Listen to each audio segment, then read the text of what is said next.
Hey, how you doing? This is Gene with my first ever installment of Get to the Point with Gene. I'm here in a workshop surrounded by tools to illustrate a point about growing in your faith. I used to have a Black & Decker 14-bolt drill gun that worked really well for my level of handiness around the house. Last year, the battery began running dead really frequently.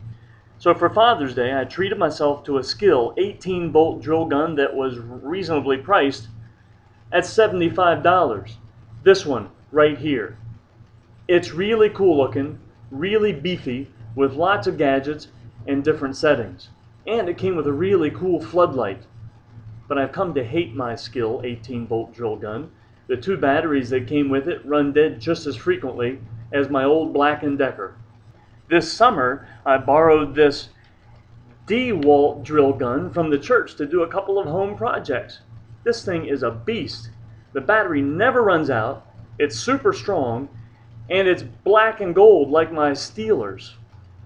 This DeWalt can do it all, and it doesn't need any help from anybody. It almost works best when I'm not getting in the way. It's as if it knows better how to do the job than I do. I sometimes feel like it's ashamed of me. My Skill can do the job, but it frequently needs charged and it needs hooked up to the power source. After I got my summer project done, this scenario got me to thinking, I'm more like this Skill drill gun that I got than I am my DeWalt. Sometimes when I feel like I can do it by myself, I end up getting myself in trouble.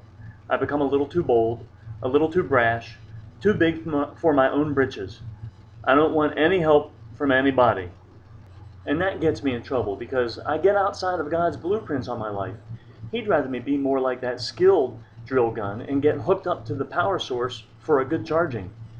When I'm recharged with a fresh outlook on life, that's when I rely on God's strength for the day.